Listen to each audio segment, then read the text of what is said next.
Regional కమిటీకి చెందినటువంటి 2, central regional command చెందినటువంటి 5, చెర్ల శబరి ఏసీకి చెందినటువంటి 4, 33వ ప్లటూన్ చెందినటువంటి 5, సౌత్ వెస్టర్న్ డివిజనల్ కమిటీకి చెందినటువంటి 4, దర్భా డివిజనల్ కమిటీకి చెందినటువంటి వాళ్ళు 4, గంగులూరు రైల్వే కమిటీకి చెందినటువంటి వాళ్ళు 1. ఈ విధంగా 41 మంది 24 వెపన్స్ తో సరెండర్ అయ్యారు.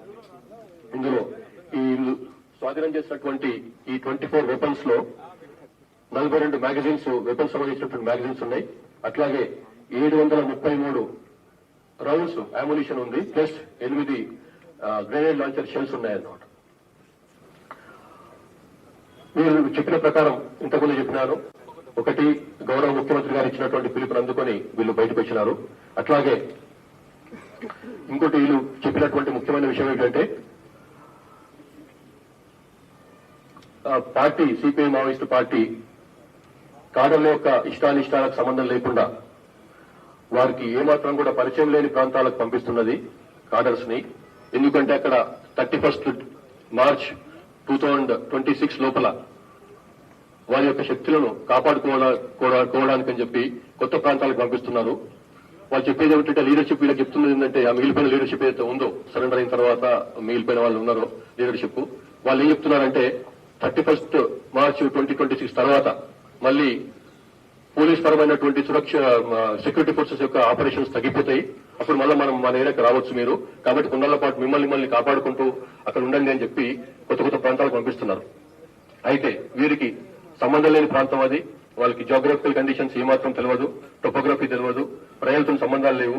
అట్లాంటి ప్రాంతాల్లో మనం పంపిస్తే మేము ఎట్లా అక్కడ 6 నెలల పాటు 7 నెలల పాటు ఎట్లా ఉండగలుగుతాం, మేము 4 నెలల పాటు ఎన్ని రోజులు మళ్ళీ పిలుస్తారో తెలియదు, ఎట్లా ఉండగలుగుతాం మేము అని చెప్పి వాళ్ళలో ఉన్నటువంటి ఒక చర్చకి దారి తీసి ఆ రకంగా వాళ్ళ పార్టీ నుంచి బయటకు వచ్చి పోలీసుల పిలుపుని అందుకొని ఈ సరెండర్ అయ్యారు.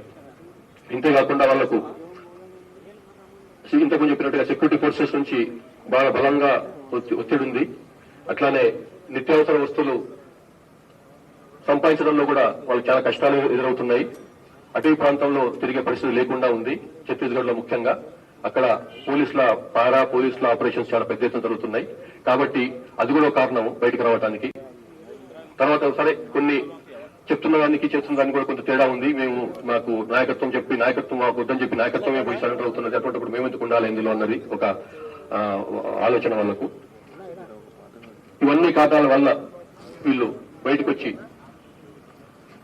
ప్రభుత్వం ముందు లొంగిపోవాలన్న ఉద్దేశంతో బయటకు వచ్చిందన్నమాట. వీళ్ళకు మేము స్వాగతం చెప్తున్నాం. వీళ్లకు ప్రభుత్వ పరంగా ఇచ్చేటువంటి ఏదైతే సహకారం ఉందో,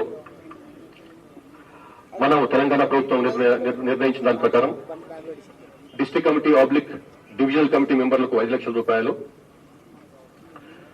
రివార్డు, ఏరియా కమిటీ సభ్యులకు 4 లక్షల రూపాయల రివార్డు, పార్టీ సభ్యులకు 1 లక్ష రూపాయల రివార్డు నగదు ఆల్రెడీ ఇంతకుముందే మనం ప్రకటించడం కాబట్టి ఆ పరంగా వాళ్ళకు అది అప్పచెప్తాం. ఇట్లే కాకుండా మన ప్రభుత్వ పరంగానే కాకుండా కేంద్ర హోం మినిస్ట్రీ MHA ఇచ్చినటువంటి మార్గదర్శకాలకు అనుగుణంగా వాళ్లకు ఆయుధంతో లొంగిపోతే వాళ్ళకు కూడా కొంత సపరేట్ గా నగదు బహుమతి ఉంది. ఆయుధాలతో లొంగిపోతే అది LMGతో లొంగిపోతే 5 లక్షల రూపాయలు, AK-47 తీసుకొచ్చి లొంగిపోతే 4 లక్షల రూపాయలు, ఇన్సాస్ గానీ SLR గానీ తీసుకొస్తే 2 lakh rupees, 302 రైఫిల్తో వస్తే 1 లక్ష రూపాయలు, UBGL అటాచ్మెంట్ తో వస్తే 40,000 రూపాయలు, 12 బోర్డు గానీ సింగిల్ షాట్ గానీ వస్తే 30,000 రూపాయలు. ఈ విధంగా ఇది కూడా వాళ్ళకి అందజేయబడుతుంది. మొత్తం ఈ రోజు సరెండర్ అయినటువంటి లొంగిపోయినటువంటి ఈ 41 మంది అజ్ఞాత మావోయిస్టు కాడర్ల మీద మొత్తం 1,46,30,000 రూపాయల రివార్డు ఉంది వాళ్ళ పైన. వాళ్లకు ఈ డబ్బులను వాళ్ళకు సంబంధించినటువంటి డాక్యుమెంటేషన్ పూర్తి చేసేసి బ్యాంకు ఖాతాలు తెచ్చిన తర్వాత వాళ్లకు డిమాండ్ డ్రాఫ్ట్ రూపంగా గానీ చెక్కుల ద్వారా గానీ వాళ్లకు అమౌంట్ అందజేయబడుతుంది. ఇది కాకుండా తక్షణ సహాయంగా ఇప్పటికిప్పుడు సరెండర్ అయింది కాబట్టి వాళ్ళకు తక్షణం కొన్ని అవసరాలు ఉంటాయి కాబట్టి తక్షణ సహాయం కింద ఒక్కొక్కరికి 25,000 రూపాయలు కూడా ఇప్పుడు అందజేయబడుతుంది. వీళ్ళు ఎలిజిబిలిటీ ఉన్న వాళ్లకు తెలంగాణ ప్రభుత్వం ఇచ్చేటువంటి పునరావాసానికి వాళ్ళు అర్హులు. ముఖ్యంగా తెలంగాణ రాష్ట్రం చెందిన వాళ్ళు, ఛత్తీస్గఢ్ రాష్ట్రం చెందిన వాళ్లకు వాళ్ళ సైడ్ పంపిస్తాం. వాళ్ళ మొత్తం డీటెయిల్స్ ఇచ్చి వాళ్ళకి పంపిస్తాము. అక్కడ వాళ్లకు ఏ రకమైనటువంటి పునరావాస కార్యక్రమాలు ఉంటాయో దాని ప్రకారం వాళ్లకు పునరావాసం ఇవ్వడం జరుగుతుంది. సో దీనితో పాటుగా చెప్పేది ఏమిటంటే ఈ సంవత్సరం 2025 సంవత్సరంలో జనవరి 1 నుంచి ఇప్పటి వరకు తెలంగాణ రాష్ట్రంలో 509 మంది యూజీ కార్డర్స్ సరెండర్ అయినరు, డిఫరెంట్ ర్యాంక్స్ వాళ్ళు. ఇందులో 2 కేంద్ర కమిటీ సభ్యులు మీకు తెలుసు, 11 మంది రాష్ట్ర కమిటీ సభ్యులు ఆ ర్యాంక్ ఉన్న వాళ్ళు, 3 డివిజనల్ కమిటీ కార్యదర్శులు district committee secretaries, divisional committee secretaries rank ఉన్న వాళ్ళు 3, 17 మంది డివిజనల్ కమిటీ సభ్యులు డిసిఎంస్ అంటారు, డివిఎస్ సిఎంస్ అంటారు.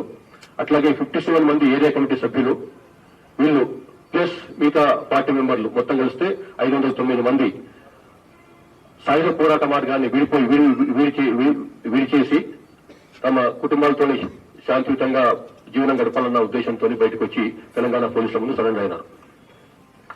ఇప్పటికీ ఇవాళ ఈ రోజు నాటికి సరెండర్ అయిన తర్వాత తెలంగాణ రాష్ట్రానికి చెందినటువంటి 54 మంది సిపిఐ మావోయిస్టు కార్యకర్తలు అజ్ఞాతంలో ఇంకా ఉన్నారు. అందులో 5 సెంట్రల్ కమిటీ సభ్యులు ఉన్నారు. ఈ 54 మంది ఇంకా తెలంగాణ ప్రాంతం నుంచి, తెలంగాణ రాష్ట్రం నుంచి అజ్ఞాతంలో ఉన్నటువంటి వాళ్ళు 54 మంది. అందులో 5 కేంద్ర కమిటీ సభ్యులు, సెంట్రల్ కమిటీ మెంబర్స్,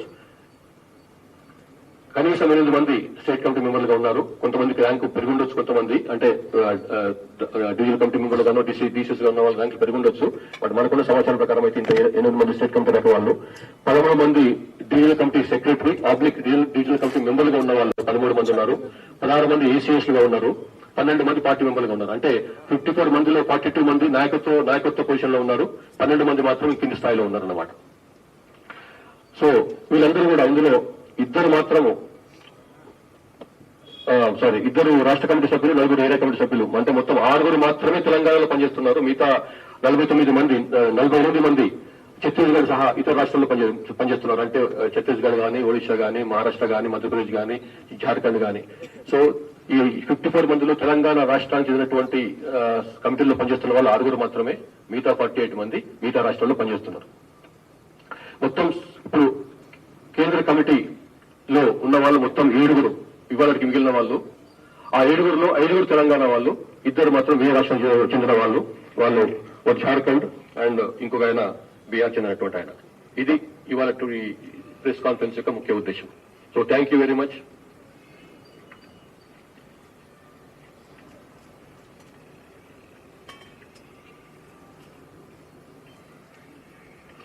మీ వాళ్ళే మాట్లాడరండి, తెలుగు రాదు.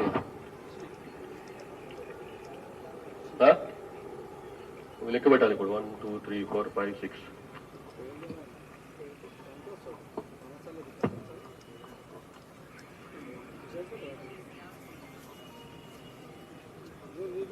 ఏమండి ఏందో అందులో ఉన్నారు, వీళ్ళు ఉన్నారు. సిరిపుల్లో పట్టుకోలేము, వాళ్ళు పిలిపించిన మమ్మల్ని మా వాళ్ళు పోయి తీసుకొచ్చారు వాళ్ళని. అట్లా మేము ఇక్కడ ఉన్నాము, మేము ఎక్కడ ఛత్తీస్గఢ్ వాళ్ళము, మాకు ఇక్కడేం తెలుస్తలేదు, మేము రెడీ ఉన్న లొంగిపోవడానికి రాంది అంటే పార్టీ పంపినాం అనమాట. Yes ma'am. సార్ డీజీ గారు వార్త వచ్చారండి, ఆమె మాట్లాడిన తర్వాత చారి గారు. Yes which one? బొండాయి. Okay.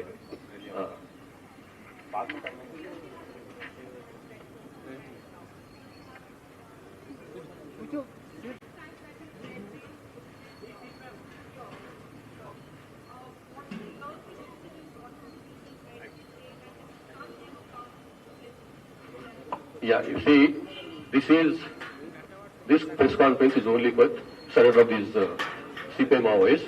So I don't want to dilute that by giving that information. Whatever information Telangana police had has already been shared with the press media so that they won't indulge in any kind of other guesswork. That's the reason why we took the lead and we gave the information ourselves before you asking. Yeah. No, we never told any family member. No. We did not testify. No, that's precisely the reason why I gave the information on that day, right? No, I didn't get your. Can you repeat it?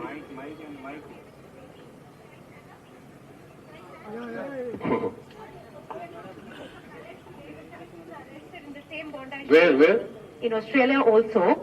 7 people were arrested today in the Bondi Beach shooting. Achha. So one thing is that there is this inter-country investigation between India, Telangana police and the Australia police. So we are looking at some reaction from you as to what the investigation is looking like right now. And in terms of his visits here, were they also part of his radicalization? And has there been any links or have they had any links with sleeper cells or terror cells while he has made these 6 visits to India or Hyderabad specifically? Yes, okay, right, thank you. We do not know that 7 people were arrested today in Australia, first thing. Second thing is, his visit to Hyderabad has been, visits to Hyderabad have been 6 times in a duration of 27 years, right? He left the country in 1998.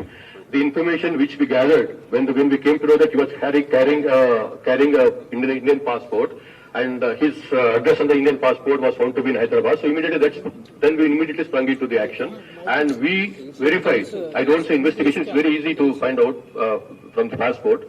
We verified and we inquired into it, and we found that the gentleman was born in India, Hyderabad, and he had left in 1998 itself for further education and employment to Australia, and he came to Hyderabad later, first time in 2000 October, along with his wife, the European lady whom he married. Then second time he came in 2004. Third time he came in February 2009. That was after his father's death, not to attend the funeral, but later, afterwards, or maybe a month later. Then in July 2012, he came to Hyderabad once for property settlement with his family members. And again in March 2016, he came to Hyderabad, again for family property settlement with his family. And finally, he came in July 2022, ostensibly to visit his mother and sister. That's all we know about his links in Hyderabad. We do not have any information about his radicalization in Hyderabad or any links to that extent in Hyderabad. So, thank you very much. Let's come back to the Maoist thing. Vasudevacharya garu ekkada unnadu? Cheppandi.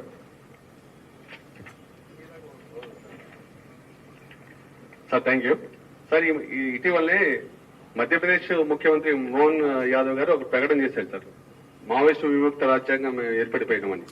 So మనకు ఇంకా ఎంత time పట్టే అవకాశం ఉంది sir? ఇంకోటి ఏంటంటే 54 మంది మావోయిస్టులు ఇంకా మన వాళ్ళు అక్కడే ఉన్నారు, వాళ్ళు రావట్లేదు. కానీ ప్రీవియస్ ప్రెస్ కాన్ఫరెన్స్ లో ఇక్కడ ప్రెస్ కాన్ఫరెన్స్ లో ఇప్పుడు ఛత్తీస్గఢ్ వాళ్ళే బాగా వచ్చారు మనకు. సో మన వాళ్ళు మన దగ్గర రావడానికి ఏమైనా ఏంటి ప్రాబ్లం? ఇప్పుడు మనం చేస్తున్నంత కూడా అదే అండి. మేము ప్రయత్నం అంతా కూడా వాళ్ళని బయటకు తీసుకురావడానికి అని చెప్పి ఇప్పుడు మీకు చెప్తున్న 5 సీసీ కమిటీ మెంబర్లు ఉన్నారు, సెంట్రల్ కమిటీ మెంబర్లు ఉన్నారు, అట్లాగే వివిధ ర్యాంకులలో పనిచేస్తున్న వాళ్ళు ఉన్నారు, 54 మంది తెలంగాణ వాళ్ళు. వాళ్ళకి మరొకసారి తెలంగాణ ప్రభుత్వం తరఫు నుంచి, తెలంగాణ పోలీస్ తరఫు నుంచి మరొకసారి ఓపెన్ ఆఫర్ ఇస్తున్నాము. వాళ్ళు ఎంత ఫాస్ట్ గా వీలైతే అంత ఫాస్ట్ గా బయటకు రావచ్చు, పోలీసుల ముందు వాళ్ళు ఆత్మసమర్పణ చేసుకోవచ్చు, ప్రభుత్వం ముందు లొంగిపోవచ్చు. వాళ్ళకి సంబంధించినటువంటి ఎట్లయితే వీళ్ళతో ఇట్లా ట్రీట్ చేస్తున్నామో ఆ విధంగానే వాళ్ళకు ట్రీట్మెంట్ ఉంటుంది. ఎక్కడ కూడా వాళ్ళని వాళ్ళ గౌరవానికి తగ్గట్టుగానే వాళ్ళని ట్రీట్ చేస్తాం. కాబట్టి వాళ్ళు కూడా మరొకసారి మా పిలుపుని అందుకొని తొందరగా బయటకు వస్తే మంచిది. 31 మార్చి వరకు ఎదురు చూడక్కర్లేదు. 31 మార్చి తర్వాత కూడా అక్కడ ఛత్తీస్గఢ్ జరుగుతున్నటువంటి ఆపరేషన్స్ అవుతాయని అనుకోవద్దు, అవి ఆగవు. కాబట్టి మీతో మీ యొక్క పెద్ద నాయకత్వం ఎట్లయితే సరెండర్ అయిందో, ఎట్లయితే లొంగిపోయిందో, అట్లాగే మీరు కూడా బయటకు వచ్చి లొంగిపోవని చెప్తున్నాం మేము. So thank you very much.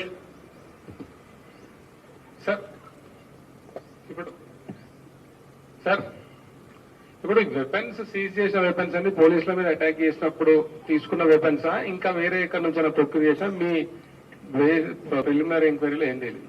ఇప్పుడు ఇందులో 3-4 తప్ప 3 or 4 వెపన్స్ తప్ప మిగతా అన్ని కూడా కంపెనీ మేడ్ వెపన్స్, అన్ని ప్రొహిబిటెడ్ బోర్డ్ వెపన్స్ అంటారు. ప్రొహిబిటెడ్ బోర్డ్ వెపన్స్ అంటే ఓన్లీ మిలిటరీ వాళ్ళు కానీ పోలీసులు వాళ్ళు కానీ మాత్రమే వాడాలి. AK-47 కానీ, అంటే 7.62 AK-47 and SLR and INSAS and 303. ఈ రైఫిల్స్ కేవలం పోలీస్ 9mm పిస్టల్ కానీ, రివాల్వర్ కానీ, ఇవన్నీ కూడా కేవలం పోలీసుల వాళ్ళ దగ్గరే ఉండాలి. కాబట్టి వాటి నాన్ ప్రొహిబిటెడ్ బోర్డ్ వెపన్స్ అంటారు. సో అందులో ఉన్నటువంటి 24 వెపన్స్ లో నేను లెక్క పెట్టినంత వరకు 21 వెపన్స్ ఆర్ ప్రొహిబిటెడ్ బోర్డ్, అంటే పోలీసుల దగ్గర కానీ ఆర్మీ దగ్గర కానీ మాత్రం ఉండాలి. కాబట్టి ఇవన్నీ కూడా అక్కడి నుంచి కొల్లగొట్టుకుపోయిన వెపన్సే. సో ఇప్పుడు ఆ వెపన్ లో ఉన్నటువంటి నెంబర్ ప్రకారము మొత్తం దేశంలో ఉన్నటువంటి అన్ని పోలీసులకు మేము ఇన్ఫర్మేషన్ ఇస్తాము. ఈ నెంబర్ వెపన్స్ మా దగ్గర ఒక లొంగిపోయిన వీళ్ళు, ఈ నెంబర్ ఉన్న వెపన్స్, రిజిస్ట్రేషన్ నెంబర్ ఉన్న వెపన్స్. కాబట్టి మీ వెపన్ ఉందా తెలుసుకుంటాం అన్నమాట. వాళ్ళు వెపన్ ఉందేమో తెలుసుకుంటాం మేము. Sir, this is Ashish, sir. Yes, Ashish. Sir, these surrenders, these are largely, they are from Chhattisgarh and company number 1 battalion, KLJ battalion and company number 1. What about Telangana State Committee? How many members right now active in Telangana? What about Damodar? And since they are from PLJ battalion number 1, company number 1, what about their company head Deva? Whether you have any information about him, Telangana State Committee, Damodar, and how many Maoists are currently active, or you believe that they'll surrender or you'll hunt them down? How many are currently active in Telangana? So I've told you, out of 54 people, only 6 people.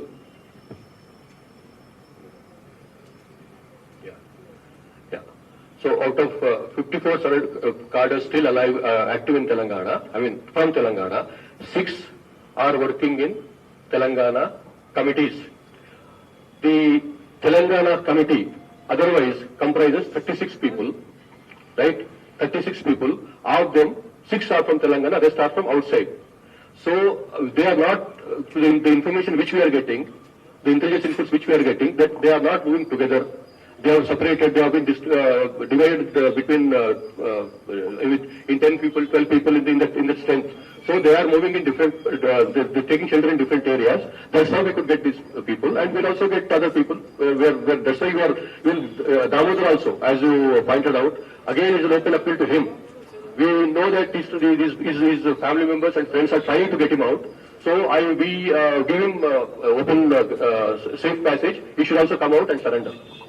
Hello sir Sunil sir వేరే question అడగ sir మేము అడగడానికి లేదండి, వద్దు. Phone tapping case సంబంధించి లేదు. Thank you. Sir, one more Yeah. supplementary. I sir want settle చేశారు కదా దాని స్పెషల్ ఇప్పుడు ఆ ఇన్వెస్టిగేషన్ కేసు ఒకటి చెప్తాను మీకు, దయచేసి మీకు క్వశ్చన్ అడగకుండా ఉంటాక చెప్తాను. ఈ కేసు సుప్రీంకోర్టులో గౌరవ సుప్రీంకోర్టు మానిటర్ చేస్తుంది, కాబట్టి ఆ కేసులో మేము మాట్లాడడానికి ఏం లేదు. Thank you.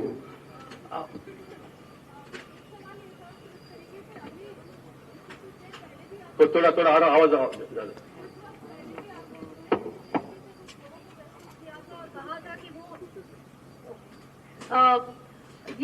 कुछ वक्त पहले भी जो है इसी तरीके से कुछ और लोग थे जिन्होंने जिनके बारे में आपने बताया, और आज हम एक और प्रेस कॉन्फ्रेंस देख रहे हैं।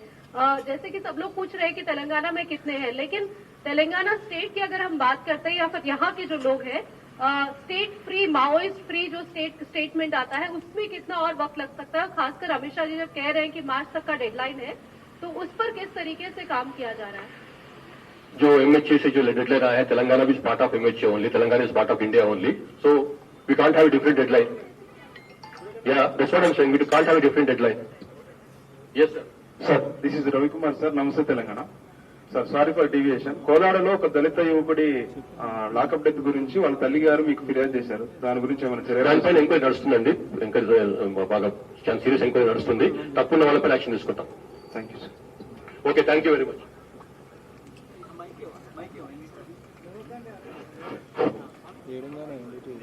మడకం మంగ